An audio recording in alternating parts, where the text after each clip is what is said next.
You, Christopher, we need to have a conversation. If you are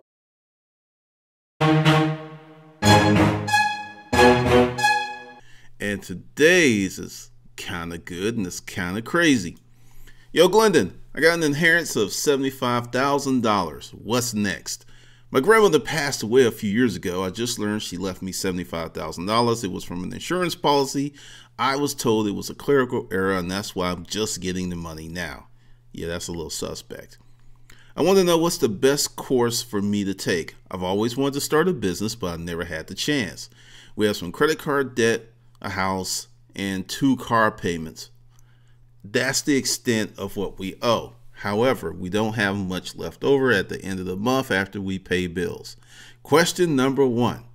I'm 31 years old, married with kids, a house, and 2 car payments. Should I pay off the cars? My wife wants to do this. That would use up $40,000, leaving $35K and freeing up $1,000 a month in income. Holy moly. All right, let's talk about these cars. So you've either have 2 cars with 2 $500 car payments or one with a $600 car. Okay, you got a lot going on. I'm thinking about this. Okay, first of all, depending upon your cars, depending upon tickets and all this other stuff, your car payments are more than $1,000 a month. You factor in gas and insurance, you may be spending $1,600 to $1,700 a month for these vehicles. Now, you may reference to you wanting to start a business. I do believe paying off the cars is a good deal. However, I got one suggestion because I did 2 parts on this. Dump one of the cars, trade it, and get a cheaper car and keep the best one. Since you have kids, I figure you've got a van or SUV and you're going to need to keep that. And just get, when I say get rid of one, I'm talking about go ahead and get you like either a Toyota, a Corolla, something simple, something easy to work on, and essentially a get around car from point A to point B. And I'm going to get into why I'm saying this. Now, pay part 2 of the car questions, pay off the cars and make an ironclad agreement. The former car money is for your business. Get this in writing. One of the reasons people don't have money is even if the income goes up or more money comes into the house, it will find some place to go. If you do not make this agreement, and when I say writing, which means you sit down at the kitchen table, not the living room, not in bed, the kitchen table where business is done, and say, hey, babe, okay, you know what? I thought a lot what you said. Let's pay off these cars. However, I want to be really, really clear. You know, I want to start this business. So the money from that we no longer have to put in car payments, I want to use that to fund my business. Okay. And now you may have a problem with that, but that's how I'm looking at it. Those are your 2 options for the cars. I'm kind of leaning toward part 1 and the combination of part 2 because you said something else. I always wanted to start a business, but I never had the chance, which means you don't have a lot of big business experience or probably none, which goes to question 2. Does it make sense to quit my job, jump to entrepreneurship now while I have the money? I feel this may be my only chance. No. $75,000 in one lump sum is a lot of money, and in the grand scheme of things, it's not a lot of money. This is not something that I would say, with you being who you are at this juncture in your life with no business experience, being married with 2 kids, this is not the thing that you do. If you had a business under your belt or you had started a business, 2 or 3 businesses before, it'd be a little bit different because essentially there's going to be so much pressure on you to make this thing a go that you may break up your family. Just being real. You need to get business skills. Now, what I'm going to do is give you access to 30 days to 2,500 since you asked the question. That's something else I do with requested videos. I got a lot of bonuses and perks. So I'm going to give you that to help you with that because we'll go down and, I'll talk about that later. Let's get to question 3. We are also thinking of getting another house, moving up, and this is paying off the car. This and paying off the cars will take all of the money. No. Remember what I just said about if there's new money? Because this is what's going to happen. You're going to pay off the cars, right? And since the cars are no longer, showing up on your credit report, you will be able to afford way more house. Go to a mortgage calculator and do this. Take out all your car payments, all your debt, and then see how much house you can buy. It will blow your mind, just fact of what one car payment, let alone two, will do to your ratios. You get rid of that stuff, oh yeah, the realtor will be showing you all kinds of stuff. No, no, no, no, no. And I'm going to give you some other pointers. What I think you need to do is wait at least 60, maybe preferably 90 days before you spend any of this money. And this is why. So you can get used to the ideal of having money. Also, some other things may come into play. Now, the house deal, if you go ahead and get the house, this is my fear for you, that you're going to have to continue to work the way you're working, or maybe even harder, because you get a bigger house, your electric bill goes up, your carrying cost goes up, your insurance goes up, all this stuff goes up. So I totally, I'm just saying, that's something you should really be aware of. Now let's talk about the stuff you didn't ask about. With the business, I think that you should start a business with little as money invested as possible. And this is why. You have no experience. So if you don't put a lot of money into stuff, and as you learn these lessons of building a business, you are not freaking out your family, because you got a wife and 2 kids. I guarantee you, if you go, hey babe, I'm going to quit my job and take the $75,000 to start a business, she would freak out. She would freak out. You may see a different person than the one you're married to.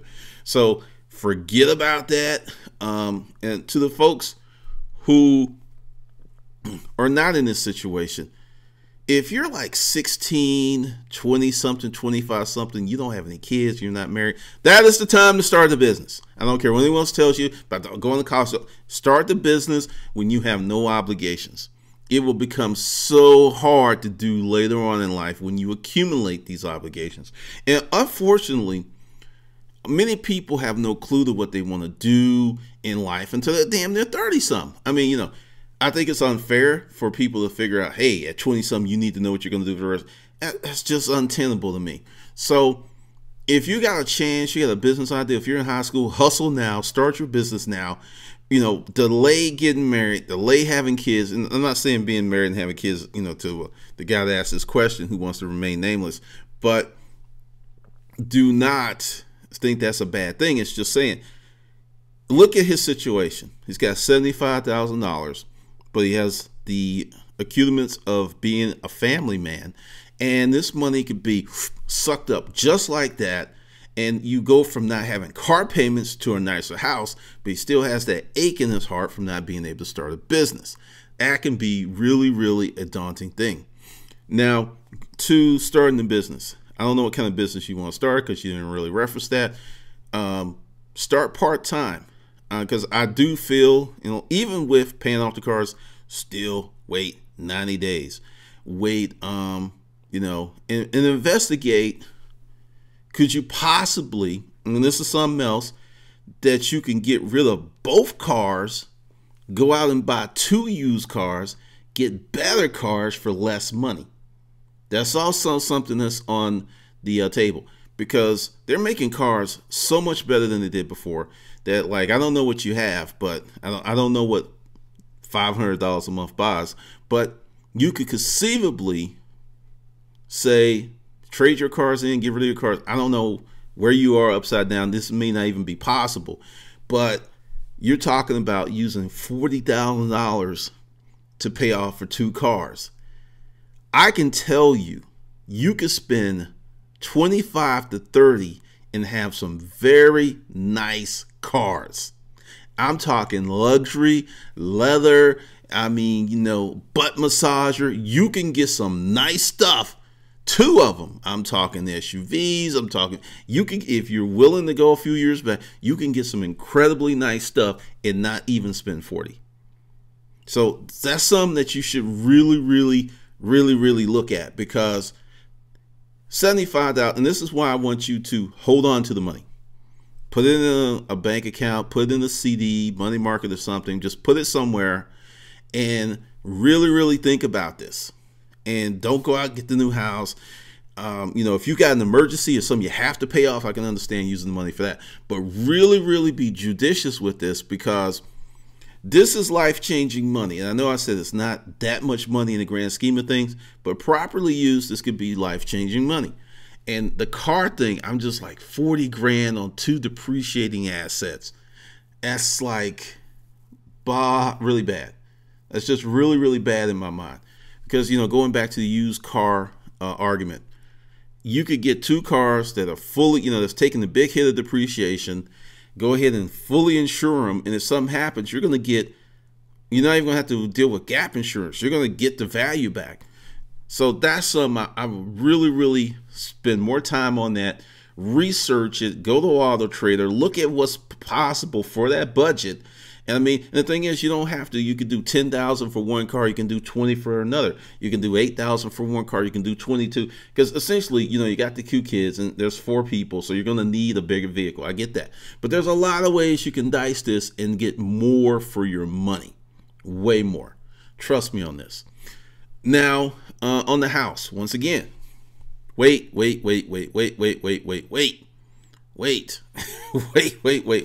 Because let's say you go ahead and you get rid of the cars and you have 2 cars that are paid off, whether you follow my recommendation of getting 2 used cars, which give you more car for your money, and you have that $1,000 a month. Okay, there's a lot that you can do with $1,000 a month in many different businesses. And another thing, before you spend any money, write down a plan. Don't talk about it to your wife. Write it down. Think about it. Then revise your plan and write it down again and figure out, okay, what kind of business can I get into if you don't have an idea? Because once again, I don't know. And it's like, okay, because that's a lot of seed money for a business in today's environment. So and then you can just put the 35, or, if you follow my recommendation, get the used cars and put 40 grand in the bank and then build. So that's my recommendations. That's what I think you should do. No. Even when I was in the storage auction business, I taught people out quitting their job who's like, hey, I'm going to quit my job and go buy storage auctions full time. I talked so many people out of that. It's just, if you never had a business before, if you're not used to unpredictable income, uncertain income, or in some cases, no income, it can be too much too soon. All right, this is Glendon. I'll see you in the next session. If you want to ask me a question, hit the little square. It's around here somewhere, and just ask your question, and I will. You can ask it anonymously, which means you'll only be the one to see the video. Most people are going for the private option for some reason. Some I understand. Some I understand. So if you want to ask me a quick, and this is how it works, really quick. $25 per question, and I put it on YouTube. $50 per question, and then you get a private consult. So that's how it rolls. If you got any other questions, just email amy@hustlersfood.com. All right, once again, this is Glendon. I'll see you in the next video.